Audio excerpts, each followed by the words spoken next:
అది December 3, 1984. Time midnight 12 AM. అది మధ్యప్రదేశ్లోని భోపాల్ నగరం. అందరూ ప్రశాంతంగా తమ ఇళ్లలో నిద్రపోతున్నారు. వీధులన్నీ నిర్మానుష్యంగా ఉన్నాయి. సిటీ మొత్తం నిశ్శబ్దంగా ఉంది. ఇప్పుడు టైం 1 AM అవుతుంది. నిద్రపోతున్న వాళ్ళు సడన్ గా దగ్గుతున్నారు, వాంతులు చేసుకుంటున్నారు, కళ్ళల్లో నుంచి నీళ్లు వస్తున్నాయి. ఊపిరి పీల్చుకోవడం కష్టంగా మారింది. వారిలో భయం మొదలైంది. అందరూ వెంటనే నిద్రలేచి వీధుల్లోకి రావడం మొదలుపెట్టారు. వీధుల్లో పరిగెడుతున్నారు.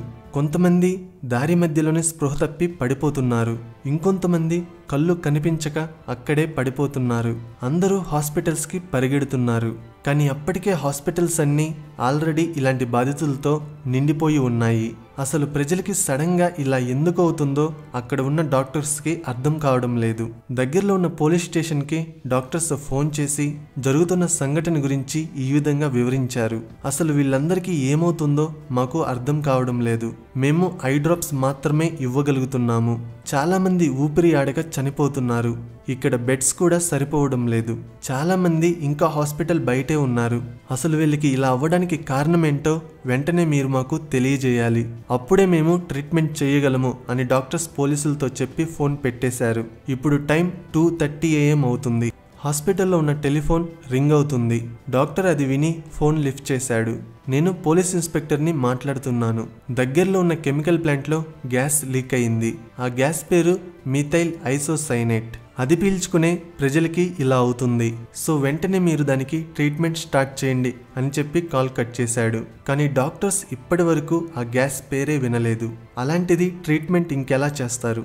సో డాక్టర్స్ కూడా నిస్సహాయ స్థితిలో ఉన్నారు. నైట్ నుంచి మార్నింగ్ వరకు భోపాల్ సిటీ మొత్తం ప్రజల ఆర్తనాదాలతో నిండిపోయింది. హాస్పిటల్స్ బయట మృతదేహాలు వరుసగా పడి ఉన్నాయి. గ్యాస్ లీక్ వల్ల 5,000 మంది చనిపోయారు. 5 లక్షల మంది రోగాల బారిన పడ్డారు. కేవలం ఒక్క నైట్లో భోపాల్ సిటీ ఫేట్ మొత్తం మారిపోయింది. అసలు ఆ రోజు నైట్ ఏం జరిగింది? గ్యాస్ ఎందుకు లీక్ అయ్యింది? ఈ సంఘటనకి కారణం ఎవరు? ఈ విషయాల గురించి ఈ వీడియోలో చెప్పబోతున్నాను. Let's begin our episode. అమెరికాలో యూనియన్ కార్బైడ్ కార్పొరేషన్ UCC అనే ఒక ఫేమస్ కెమికల్స్ మ్యానుఫ్యాక్చరింగ్ కంపెనీ ఉంది. ఆ కంపెనీ ఇండియాలో ఒక బ్రాంచ్ని స్టార్ట్ చేయాలనుకుంది. 1969లో ఇండియాలోని భోపాల్ సిటీకి 2 కిలోమీటర్స్ దూరంలో union carbide India limited UCIL అనే పేరుతో ఒక కెమికల్ ఇండస్ట్రీని స్టార్ట్ చేసింది. ఇది పురుగుల మందులను ప్రొడ్యూస్ చేసే కంపెనీ, అంటే పెస్టిసైడ్ ప్రొడక్షన్ ఇండస్ట్రీ. ఈ కంపెనీ తయారు చేసే పురుగుల మందు పేరు సెవిన్. ఈ సెవిన్ అనే పెస్టిసైడ్ ని తయారు చేయాలంటే మిథైల్ ఐసోసైనేట్ MIC అనే ఒక కెమికల్ కావాలి. ఈ MIC కెమికల్ లిక్విడ్ రూపంలో ఉంటుంది. ఇది చాలా డేంజరస్ కెమికల్. ఈ కెమికల్ మన మీద పడితే స్కిన్ కాలిపోతుంది. ఒకవేళ MIC కెమికల్ గ్యాస్ రూపంలో ఉన్నప్పుడు దాన్ని మనం పీలిస్తే ఊపిరి ఆడక చనిపోతాము. ఈ MIC ప్లాంట్లోనే తయారవుతుంది. ప్లాంట్లో తయారైన MICని అండర్గ్రౌండ్లో ఉన్న కాంక్రీట్ ట్యాంక్స్లో స్టోర్ చేస్తారు. అలా స్టోర్ చేసిన MICతో వేరే కెమికల్స్ని మిక్స్ చేసి సెవిన్ అనే పెస్టిసైడ్ని తయారు చేస్తారు. 1969 నుంచి అంతా బాగానే కొనసాగుతుంది. కంపెనీకి బాగానే లాభాలు వస్తున్నాయి. కానీ 1980స్కి వచ్చేసరికి ప్రజల నుంచి పురుగుల మందు డిమాండ్ తగ్గిపోయింది. అందువల్ల ప్లాంట్లో పురుగుల మందు ప్రొడక్షన్ని తగ్గించారు. ప్లాంట్లో డబ్బుల్ని ఇన్వెస్ట్ చేయడం కూడా తగ్గించేశారు. ఎందుకంటే వాళ్ళకి లాభాలు తక్కువ వస్తున్నాయని. ఆల్రెడీ ప్లాంట్ స్టార్ట్ చేసి 10 years అవుతుంది. సో స్పేర్ పార్ట్స్ అన్నీ పాతబడిపోయి ఉన్నాయి. రోజు ప్లాంట్లో ఏదో ఒక చోట లీక్ అవ్వడం జరుగుతూ ఉండింది. చెడిపోయిన పార్ట్స్ని రీప్లేస్ చేయకుండా జస్ట్ మరమ్మతులు చేసి చేతులు దులుపుకోవడం మొదలుపెట్టారు. ఎందుకంటే లాభాలు లేని కంపెనీ మీద ఎవరికి ఇంట్రెస్ట్ ఉంటుందో చెప్పండి. ఖర్చు తగ్గించుకోవడం కోసం సేఫ్టీలో కాంప్రమైజ్ అయ్యారు. 1980 నుంచి 1984 మధ్యలో ప్లాంట్లో జరిగిన లీకేజెస్ వల్ల 5 సార్లు చిన్న చిన్న ప్రమాదాలు జరిగాయి. ఆ ప్రమాదాల్లో చాలా మంది వర్కర్స్కి గాయాలు కూడా అయ్యాయి. 1984 అక్టోబర్లో అండర్గ్రౌండ్లో ఉన్న 3 MIC ట్యాంక్స్లో ఒక ట్యాంక్లో మాత్రం ఒక చిన్న ప్రాబ్లం వచ్చింది. దానివల్ల ఆ ట్యాంక్ని మాత్రం వదిలేసి మిగిలిన 2 ట్యాంక్స్లో ఉన్న MICతో పెస్టిసైడ్ని ప్రొడ్యూస్ చేస్తున్నారు. ఆ ట్యాంక్లో ఏం ప్రాబ్లం వచ్చిందో ఇన్వెస్టిగేట్ చేయడం మొదలుపెట్టారు. డిసెంబర్ వచ్చింది, అంటే ట్యాంక్లో ప్రాబ్లం వచ్చి 2 months అవుతుంది. అయినా కూడా ఇంకా ఆ ట్యాంక్లో ఉన్న ప్రాబ్లంని రెక్టిఫై చేయలేదు. ట్యాంక్లో దాదాపు 40,000 లీటర్ల ఎంఐసి లిక్విడ్ అలానే యూజ్ అవ్వకుండా మిగిలిపోయి ఉంది. ఏ వస్తువు లోపలైనా సర్టెన్ ప్రెజర్ని మెయింటైన్ చేయాలి, లేకపోతే ఆ వస్తువు అనేది పేలిపోతుంది. ఫర్ ఎగ్జాంపుల్ ప్రెజర్ కుక్కర్ని తీసుకోండి. పైన ఉన్న విజిల్ కేవలం కొంత ప్రెజర్ వరకు మాత్రమే తట్టుకోగలుగుతుంది. లిమిట్ క్రాస్ అయితే విజిల్ పైకి లేస్తుంది, లోపల ఉన్న ఆవిరి బయటికి వచ్చేస్తుంది. ప్రెజర్ ఇంకా ఎక్కువ అయితే పైన ఉన్న మూత స్టవ్ మీద నుంచి ఎగిరి కింద పడుతుంది. కిచెన్లో ఒక చిన్నపాటి పేలుడు జరిగినట్టుగా కనిపిస్తుంది. ఇంకొక ఎగ్జాంపుల్ చెప్తాను. ఫర్ సపోజ్ బెలూన్ని తీసుకోండి. దాని కెపాసిటీకి మించిన గాలిని లోపలికి పంపిస్తే ప్రెజర్ ఎక్కువై బెలూన్ పేలుతుంది. ప్రెజర్ అనే పదానికి అంత ఇంపార్టెన్స్ ఉంది.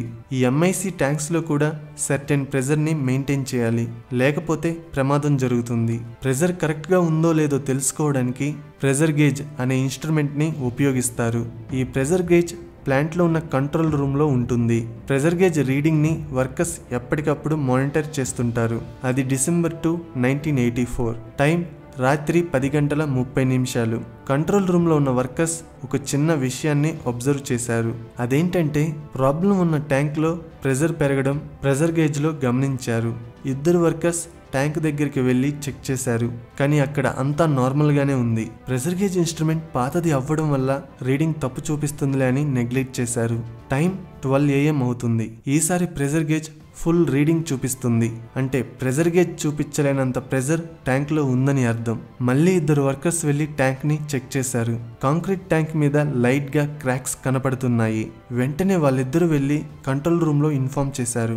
నిమిషంకి ప్రెజర్ పెరుగుతూనే ఉంది. ఏం చేయాలో వర్కర్స్ కి అర్థం కాలేదు. అసలు సడన్ గా ప్రెజర్ ఎందుకు పెరుగుతుందో కూడా వాళ్ళకి అర్థం కావడం లేదు. ట్యాంక్ గాని పేలితే మొత్తం ప్లాంట్ డిస్ట్రాయ్ అయిపోతుంది. అప్పుడు పక్కన ఉన్న ట్యాంక్స్ కూడా పేలిపోతాయి. అప్పుడు డ్యామేజ్ ఇంకా ఎక్కువ అవుతుందని అనుకున్నారు. ట్యాంక్ పేలిపోకుండా ఉండడానికి లోపల ఉన్న ప్రెజర్ ని చిమ్నీ ద్వారా బయటికి రిలీజ్ చేశారు. ఎలాగైతే కుక్కర్ లోపల ఉన్న నీరు ఆవిరిగా మారి విజిల్ ద్వారా బయటికి వెళ్తుందో అలానే ట్యాంక్ లోపల ఉన్న ఎంఐసి లిక్విడ్ గ్యాస్ గా మారి చిమ్నీ ద్వారా బయటికి పోతుంది. కుక్కర్లో ఉన్న వాటర్ కింద హీట్ ద్వారా ఆవిరిగా మారుతుంది. కానీ ట్యాంక్ లోపల ఉన్న లిక్విడ్ గ్యాస్ గా ఎలా మారిందో ఆ టైంలో ఎవరికీ తెలియలేదు. ఆల్రెడీ చెప్పాను ఎంఐసి చాలా డేంజరస్ అని. చిమ్నీ ద్వారా బయటికి వెళ్లే గ్యాస్ అటుగా వీచే గాలి సహాయంతో భోపాల్ సిటీ మొత్తం వ్యాపించింది. ఆ గ్యాస్ ని పీల్చుకున్న వాళ్ళకి వామిటింగ్స్ అవ్వడం, కళ్ళు మండిపోవడం, ఊపిరి ఆడకపోవడం లాంటివి జరిగాయి. ఆ ఒక్క నైట్లోనే 3,000 మంది చనిపోయారు. తర్వాత ఒక వారానికి మరో 8,000 మంది చనిపోయారు. ఈ ఇన్సిడెంట్ వల్ల మొత్తం 15,000 మంది చనిపోయారని అంచనా. అసలు ట్యాంక్ లోపల ఉన్న లిక్విడ్ గ్యాస్ గా మారడానికి కారణాలు ఏంటి? ఇన్సిడెంట్ జరిగిన తర్వాత ఇన్వెస్టిగేట్ చేయగా ఏం తెలిసిందంటే ఎంఐసి ట్యాంక్ లో వాటర్ కలిసాయి అని. ఎంఐసి వాటర్ తో మిక్స్ అయితే గ్యాస్ గా మారుతుంది. సో ఎంఐసిలో వాటర్ కలవడం వల్లే ట్యాంక్ లోపల ఉన్న లిక్విడ్ గ్యాస్ గా మారి లోపల టెంపరేచర్ ఎక్కువైపోయి దానివల్ల ప్రెజర్ ఎక్కువైంది. అసలు ఎంఐసి ట్యాంక్ లో వాటర్ ఎలా కలిసాయి అనే దానికి 2 థియరీస్ ఉన్నాయి. థియరీ నెంబర్ 1, ప్లాంట్ పాతది అవ్వడం వల్ల లీకేజెస్ సహజం. ఏదైనా పైప్లో వాటర్ లీక్ అయ్యి ఎంఐసి ట్యాంక్లో పడి ఉంటాయని. థియరీ నెంబర్ 2, సహజంగా మేనేజ్మెంట్లో పాలిటిక్స్ నడుస్తుంటాయి. సో వర్కర్స్లో ఎవరో ఒకరు డిసప్పాయింట్ అయ్యి కోపంతో వాటర్ పైప్ని ఎంఐసి ట్యాంక్కి కనెక్ట్ చేస్తుంటారని అనుకున్నారు. ఆ టైంలో ప్రమాదం జరగకుండా ఆపడానికి వర్కర్స్కి 3 ఆప్షన్స్ ఉన్నాయి. కానీ దురదృష్టం కొద్దీ ఒక్క ఆప్షన్ కూడా ఆ టైంలో పనిచేయలేదు. ఎందుకంటే ఈ రేంజ్ ప్రమాదాన్ని ఎవరూ ఎక్స్పెక్ట్ చేయలేదు. వీళ్ళు చేసిన తప్పులు ఏంటంటే నెంబర్ 1, సిటీకి దగ్గరలోనే ఇండస్ట్రీని పెట్టడం, దానికి గవర్నమెంట్ అప్రూవల్ ఇవ్వడం. నెంబర్ 2, ప్లాంట్ పాతది అయిపోతున్నప్పటికీ దాన్ని పట్టించుకోకపోవడం. కాస్ట్ కట్టింగ్ కోసం సేఫ్టీలో కాంప్రమైజ్ అవ్వడం. అదే సేఫ్టీ ఎక్విప్మెంట్ మొత్తం కరెక్ట్గా పనిచేస్తుంటే ప్రమాదం జరగకుండా ఉండేది. నెంబర్ 3, ఒకవేళ ఎప్పుడైనా ప్రమాదం జరిగితే ఎలాంటి ట్రీట్మెంట్ ఇవ్వాలి, ఏం జాగ్రత్తలు తీసుకోవాలి లాంటి విషయాల మీద లోకల్ డాక్టర్స్కి ట్రైనింగ్ ఇవ్వకపోవడం. ఈ ఇన్సిడెంట్ జరిగినందుకు అసలు గవర్నమెంట్ ఎలా రియాక్ట్ అయ్యింది? ఆ టైంలో మన దేశ ప్రధానమంత్రి రాజీవ్ గాంధీ గారు, ఆ టైంలో company CEO Warren Anderson. Incident జరిగిన నెక్స్ట్ డే అమెరికా నుండి ఇండియాకి వచ్చాడు. అప్పుడు ఇండియన్ పోలీసులు అతన్ని అరెస్ట్ చేశారు. నెక్స్ట్ డే అతను బెయిల్ తీసుకుని చార్టర్డ్ ఫ్లైట్లో అమెరికా వెళ్ళిపోయాడు. అతను అలా వెళ్ళిపోవడానికి మన గవర్నమెంట్ అధికారులే సీక్రెట్గా సహకరించారు. ఇన్వెస్టిగేషన్ మొదలైంది. కంపెనీని సుప్రీంకోర్టు నష్టపరిహారం అడిగింది. అప్పుడు కంపెనీ $470 మిలియన్ నష్టపరిహారంగా ఇచ్చింది. అంటే ఇప్పుడున్న కరెన్సీ వాల్యూతో కంపేర్ చేస్తే 27,000 కోట్ల రూపాయలు. అంటే చనిపోయిన వ్యక్తి కుటుంబానికి 12 లక్షల రూపాయలు, గాయపడిన వ్యక్తికి 2 లక్షల రూపాయలు నష్టపరిహారంగా ఇచ్చారు. అమెరికన్ అఫీషియల్స్కి అయితే శిక్ష పడలేదు, ఎందుకంటే వాళ్ళు ఇండియాకి తిరిగి రాలేదు. కానీ 2010లో కంపెనీకి చెందిన 7 ఇండియన్ ఆఫీసర్స్కి మాత్రం శిక్ష పడింది, నెగ్లిజెన్స్ వల్ల ప్రమాదానికి కారణమైనందుకు. అది కూడా 2 సంవత్సరాల జైలు శిక్ష మరియు ₹1,00,000 ఫైన్. కానీ జడ్జ్మెంట్ వచ్చిన కొన్ని రోజులకే వీళ్ళు బెయిల్ మీద బయటికి వచ్చారు. యాండర్సన్ని ఇండియాకి అప్పగించమని యుఎస్ఏని చాలా రిక్వెస్ట్ చేశారు, కానీ యుఎస్ఏ అందుకు ఒప్పుకోలేదు. సో అందుకే అమెరికన్ ఆఫీసర్స్కి శిక్ష పడలేదు.